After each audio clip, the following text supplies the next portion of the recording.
लेकिन मैं फिर भी ये बात बोलता हूँ, जीवन में कोई भी समस्या इतनी बड़ी नहीं होती है कि आपके अपने जीवन से बड़ी हो। तो आत्महत्या ना करें। आपका जीवन आपकी देन नहीं है, उसमें आपका कोई रोल नहीं है, आपके माँ बाप का रोल है। तो अगर कुछ नहीं कर सकते तो अपने माँ बाप के लिए जिए, अपने जीवन लीला को समाप्त ना करें। ये बहुत ही कायराना भी है विचारने की कि भैया एक तरफा मत करो। मैं भी वुमेन एम्पावरमेंट के खिलाफ नहीं हूँ, मेरी भी 3-3 बहनें हैं। मैं भी चाहता हूँ वुमेन एम्पावरमेंट हो। मैं निर्भया आंदोलन के समय से जुड़ा हुआ हूँ। मैं कहता हूँ महिला आयोग और पुरुष आयोग की जरूरत नहीं है, एक सभ्य समाज की जरूरत है। उसकी संरचना होनी चाहिए और उस सभ्य समाज की जिम्मेदारी आपकी और मेरी भी उतनी ही है।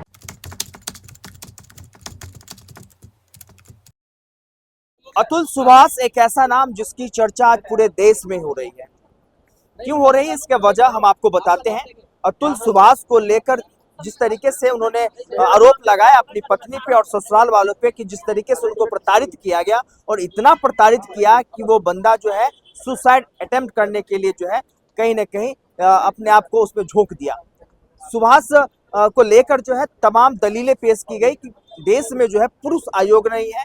कुछ लोगों का मानना है कि यहाँ की कानून व्यवस्था ऐसी है कि पुरुषों को उसको हक की बात करने के लिए उसको वो हक नहीं दिया जाता है। इन तमाम मुद्दों पे बात करने के लिए कुछ युवाओं के बीच में हूँ। आइए उनसे जानते हैं कि जिस तरीके से अतुल सुभाष के साथ वो हुआ वो सही था या गलत था। सबसे पहले तो बहुत बहुत स्वागत है। कैसे देख रहे हैं अतुल सुभाष के साथ जो हुआ उसको कैसे देख रहे हैं? सर मैं बिल्कुल वैसे ही देख रहा हूँ जैसे आज देश का तमाम युवा वर्ग देख रहा है, जैसे देश के तमाम माँ बाप देख रहे हैं, जैसे पूरा आज जनता देख रही है। जो एक सभ्य समाज की संरचना में जितना अधिकार महिलाओं का है उसी हिसाब से पुरुषों का भी होना बहुत अनिवार्य है। बिल्कुल। लेकिन हम देखते हैं कि सिस्टम की नाकामियों की वजह से और हमारे कानून के कुछ लूप पॉइंट्स की वजह से कुछ ऐसे चुनिंदा चंद कानून ऐसे बना दिए गए कि जिसका वकील फायदा उठाते हैं और उसका दुष्परिणाम ये होता है कि हम किसी एक अतुल सुभाष को खो देते हैं।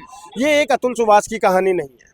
भारत में ऐसे हजारों युवा अपनी जान गंवा चुके हैं और न जाने कितने हजार युवा तैयार बैठे हुए हैं कि कब प्रेशर में वो भी निकल जाएंगे। हालांकि ऐसा मत करना, क्योंकि जिंदगी बहुत अनमोल होती है। आपके जीवन पर आपका अधिकार बाद में है, आपके माँ बाप का पहले है। ये मैं पहले बता दूं, किसी को भी अपना जीवन समाप्त करने का अधिकार नहीं है, क्योंकि ये जीवन आपने खुद को नहीं दिया है, आपके माँ बाप ने दिया है। तो अपना जीवन समाप्त ना करें। लेकिन सर आज यहाँ पर इतनी भीड़ दिख रही है ना आपको, ये बिल्कुल आपको नहीं पता कि इनमें से भी कौन ऐसा शख्स होगा जो उस प्रेशर में होगा। क्योंकि जो ये 498 का जो एक कानून है हमारे देश का, जिसको हम लोग कहते हैं डीवी, डोमेस्टिक वायलेंस, बिल्कुल। इसका दुरुपयोग भारत के अंदर में 95% किया जाता है। 95%। हम लोग कितनी मिसालें देखते हैं। अभी हार्दिक पांड्या वाला भी मामला आया था, आपको पता होगा। सीधे सीधे उसने कोर्ट से 70% एलिमनी मांग ली थी। ठीक है, हार्दिक पांड्या रईस आदमी है, वो दे भी देता शायद, या दिया या नहीं दिया, लेकिन हर व्यक्ति तो नहीं दे सकता ना उतनी एलिमनी। अतुल सुभाष के केस में वो बंदा 40,000 रुपये महीना तुमको दे रहा है मेंटेनेंस का। बिल्कुल। सोचिए, 1 करोड़ पर जब डील तय हो जाती है, बावजूद इसके तुम 3 करोड़ उसको कर देते हो। अगर इस देश के अंदर में दहेज मांगना गुनाह है, और हम हमेशा से दहेज के खिलाफ आवाज उठाते आए हैं ना, तो जब तलाक के बाद एलिमनी की डिमांड की जाती है और अननेसेसरी वाली मांग की जाती है, 1 करोड़ चाहिए, 40 लाख चाहिए, 50 लाख चाहिए, 5 करोड़ चाहिए, क्यों चाहिए भाई? क्या वो लालच नहीं है? और मैं आप लोगों को ना एक इस चीज पे विशेष ध्यान दिलाना चाहूंगा। आप बिग बॉस देखते होंगे। बिल्कुल।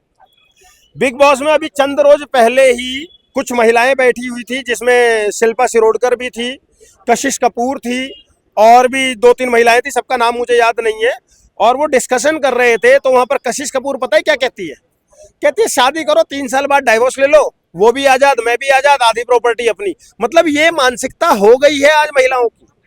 तो इस मानसिकता को जन्म देने का काम किया है ना 498 ने। और खुद सुप्रीम कोर्ट ये बात कह रहा है कि 498 का दुरुपयोग किया जाता है भारत के अंदर में। तो जब आपको पता है कि 498 का दुरुपयोग किया जाता है, तो उसमें सुधार क्यों नहीं कर रहे हो? 498 के तहत महिला पति के, तो पति छोड़ो, पति पे तो आरोप लगाती ही है, पति पे आरोप लगाती ही है, लेकिन पति के माँ बाप, उसके भैया भाभी, उसके दीदी जीजा, उसके मामा फूफा, यहाँ तक कि दोस्तों तक को लपेट देते हैं लोग। बिल्कुल। क्यों लपेट देते हो भाई? आप एक बात बताइए ना, एक पति पत्नी के बीच में अगर कोई टेंशन है तो उसके सारे खानदान को उसमें आप घसीट देते हो, क्या ये जायज है? नहीं जायज है ना। और दूसरी बात सुन लो, इस देश में महिलाओं को तो संरक्षण दिया जा रहा है। अब हम बात कर लेते हैं, एक और मामला आता है डिप्रिविटी, जिसको कहते हैं व्याभिचार। बिल्कुल। अगर कोई महिला व्याभिचार में है फिर भी वो मेंटेनेंस मांग रही है, क्यों मांग रही है? क्या जज साहब को ये दिखाई नहीं दे रहा है कि ये महिला डिप्रिविटी में है? उसके हस्बैंड ने सारे सबूत पेश कर रखे हैं, फोटो दे रखी है, वीडियो दे रखा है, कॉल रिकॉर्डिंग दे रखी है, हर एक चीज दे रखी है, बावजूद इसके वो उसका मेंटेनेंस बनवाने पे लग जाता है वकील। और ये कानून का दुरुपयोग है या नहीं है? बिल्कुल है। अगर यही सेम काम, आप एक बार बताइए, आप अपनी पत्नी का फोन चेक नहीं कर सकते, लेकिन आपकी पत्नी अगर आपका फोन नहीं चेक, अगर आपका फोन मांगती है और आप नहीं देते हो तो वो क्रूएलिटी है। तो क्या ये समानता का अधिकार हुआ? बिल्कुल नहीं। नहीं हुआ ना। तो हमें आज जरूरत है इस चीज पर सोचने की, विचारने की कि भैया एक तरफा मत करो। मैं भी वुमेन एम्पावरमेंट के खिलाफ नहीं हूं, मेरी भी 3 बहनें हैं, मैं भी चाहता हूं वुमेन एम्पावरमेंट हो। मैं निर्भया आंदोलन के समय से जुड़ा हुआ हूं और मैं तब भी कानून के वो लूप पॉइंट्स बताता आया हूं महिलाओं के लिए भी, कि जब किसी महिला का बलात्कार हो जाता है तो एपी सिंह जैसे वकील उसमें क्या करते हैं, लूप पॉइंट्स ढूंढ ढूंढ के उस सजा को जो उन्हें पहले मिलने वाली थी उसको 9 साल तक डिले कर देते हैं। निर्भया को इंसाफ मिलने में 9 साल लग जाता है। तो मेरा सिर्फ कहना यह है कि ये बहुत अच्छा प्रोफेशन है वकालत का, लेकिन कुछ लोग चंद रुपयों के लिए जिस तरीके से इसका मिसयूज करते हैं अपराधियों को बचाने के लिए, विशेष तौर पे अपराधियों को बचाने के लिए, क्योंकि ये दोनों तरफ से हो सकता है, ये दोनों तरफ से हो सकता है। आज कोई अतुल सुभाष है, कल हो सकता है कि कोई लड़की भी हो सकती है, कोई लड़की भी हो सकती है इस तरीके की। तो इसमें जो सफर करता है ना, सच्चाई ये है कि सिर्फ शरीफ लोग सफर करते हैं और जो बेशरम हो चुके हैं, जो नंगे हो चुके हैं, वो कोर्ट के आगे भी बेशर्मी दिखाएंगे, आपके आगे भी बेशर्मी दिखाएंगे, पुलिस के आगे भी बेशर्मी दिखाएंगे और आप सफर करते रहेंगे, चाहे वो फिर लड़की हो चाहे लड़का हो। और अतुल सुभाष एक केस नहीं है, लोगों की आंखें तब भी नहीं खुली जब अरुण भारती मरा था। अरुण भारती का केस 2015-16 का जाकर पढ़िए ना, क्यों मर गया वो शख्स, क्यों मर गया वो शख्स, कभी किसी ने सोचा? तो ये बहुत आवश्यकता है आज दोबारा से कानून में संशोधन करने की। मैं तो केंद्र सरकार से भी और सुप्रीम कोर्ट से भी मांग करता हूं कि इस कानून में सुधार किया जाए। सुप्रीम कोर्ट खुद कह रहा है कि 498 में कुछ लूप पॉइंट्स हैं जिसका महिलाएं फायदा उठाती हैं।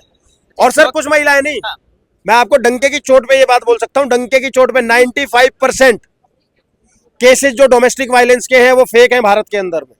95% केस में डंके की चोट पे ये बात कह सकता हूं।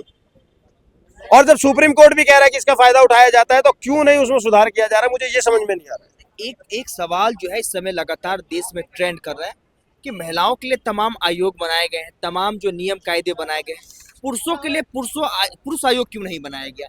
सर मैं कह रहा हूं अगर हम एक सभ्य समाज बना लें, हाँ। अगर हम एक सभ्य समाज बना लें तो हमें ना महिला आयोग की जरूरत पड़ेगी ना पुरुष आयोग की जरूरत पड़ेगी।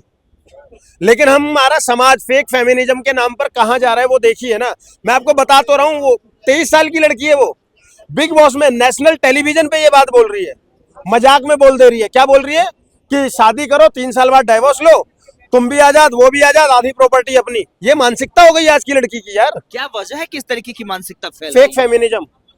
आज एक कानून आ गया है, आपकी पत्नी, मुझे बताइए, आपकी पत्नी, आपकी शादी हो रही है किसी से, ठीक है, दोनों की म्यूचुअल शादी हो गई, पारिवारिक वो हो गई।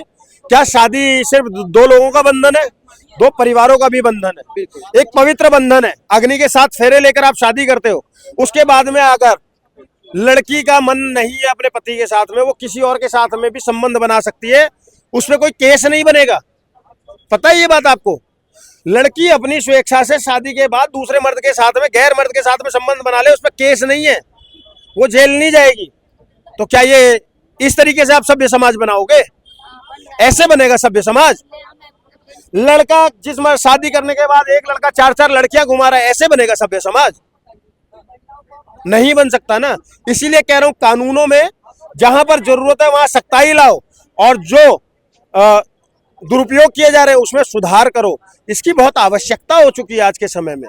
और अगर आप नहीं करेंगे तो ये कि एक अतुल सुभाष नहीं है, मैंने बोला हजारों मर चुके हैं, हजारों तैयार बैठे हैं। आपको नहीं पता यही इनमें से ही कौन ऐसा प्रेशर में होगा कि पत्नी के से पीड़ित होकर कब फांसी लगा ले। लेकिन मैं फिर भी ये बात बोलता हूँ, जीवन में कोई भी समस्या इतनी बड़ी नहीं होती है कि आपके अपने जीवन से बड़ी हो। तो आत्महत्या ना करें। आपका जीवन आपकी देन नहीं है, उसमें आपका कोई रोल नहीं है, आपके माँ बाप का रोल है। तो अगर कुछ नहीं कर सकते तो अपने माँ बाप के लिए जिए, अपने जीवन लीला को समाप्त ना करें। ये बहुत ही कायराना भी है। हमारा कॉन्डोलेंस है अतुल सुभाष के साथ, लेकिन मैं उसके साथ में बोलूंगा कि नहीं, जीवन को समाप्त ना करें। हालांकि मुझे लगता है कि जब आदमी आत्महत्या करता होगा तो उसका क्या मेंटल प्रेशर होगा, वो सोच के ही कहीं ना कहीं रूह कांप जाती है। क्योंकि आप अपनी हल्की सी उंगली कट जाती है ना हमारी, तो हम उसमें बैंडेज लगाएंगे, पट्टी करेंगे, ओए ओए चोट लग गई। और एक शख्स अपने आप को हैंग कर ले रहा है, ट्रेन के आगे कट जा रहा है। सोच के देखिए ना, तो कितने मेंटल प्रेशर में उसकी सोचने समझने की सारी बुद्धि क्षीण हो जाती होगी ना, तभी तो वो इतना बड़ा कदम उठा रहा है। तो इस ओर ध्यान दो। मैं कहता हूं महिला आयोग और पुरुष आयोग की जरूरत नहीं है, एक सभ्य समाज की जरूरत है। उसकी संरचना होनी चाहिए और उस सभ्य समाज की जिम्मेदारी आपकी और मेरी भी उतनी ही है। क्या लगता है अतुल सुभाष को जो है न्याय मिलेगा? सर, जिस तरीके से हमारे देश में कानून का कुछ वकील, मैं हर वकील को नहीं कह रहा हूं, मैं वकील फेटर्निटी को बिल्कुल भी गलत नहीं बता रहा हूं, क्योंकि अच्छे लोग भी हैं, लेकिन कुछ चंद मुट्ठी भर वकील पैसों के लालच में जो मर्जी वो करा रहे हैं। तो इस तरीके से अगर चलता रहेगा तो अतुल सुभाष को भी इंसाफ नहीं मिलेगा, और मिलेगा देर से मिला इंसाफ इंसाफ नहीं होता। इंसाफ तो निर्भया को भी मिला ना, लेकिन कब मिला? 9 साल लग गए। क्या आप उसको इंसाफ मानते हो? और क्या वो असल इंसाफ तो तब होता ना निर्भया को कि फिर दोबारा मोमिता नहीं हुआ होता। बिल्कुल। आज तक क्या अरुण भारती को इंसाफ मिला? क्या अगर मिलता इंसाफ तो क्या आज कोई अतुल सुभाष लटकता? क्या नहीं होता ना। तो इस बात को समझने की आवश्यकता है। हमें कानून में बदलाव करने की बहुत जरूरत है और कानून के दुरुपयोग को रोकने की बहुत आवश्यकता है। जब आप शादी कर रहे हैं किसी के साथ, देखिए आप अरेंज मैरिज कर रहे हैं तो उसमें तो हम कुछ कर नहीं सकते, ठीक है। उसमें तो दोनों फैमिलियों के ऊपर कॉम्प्रोमाइज, इस तरीके की घटनाएं होती भी हैं तो नॉर्मली सुलझ जाती है, उसमें इस तरीके की प्रॉब्लम नहीं होती। प्रॉब्लम कहाँ शुरू होती है? जहां आप अपनी मर्जी से शादी करते हैं, ठीक है। जब आप अपनी मर्जी से किसी के वहां शादी करने जा रहे हैं, कोर्ट में सबमिट कर रहे हैं, तो भैया कोर्ट में एफिडेविट बनवाइए ना कि अगर कल को हम लोग डाइवोर्स लेते हैं, अलग होते हैं, तो मेरी प्रॉपर्टी पे इनका कोई हक नहीं होगा और इनकी प्रॉपर्टी से मेरा कोई लेना देना नहीं होगा।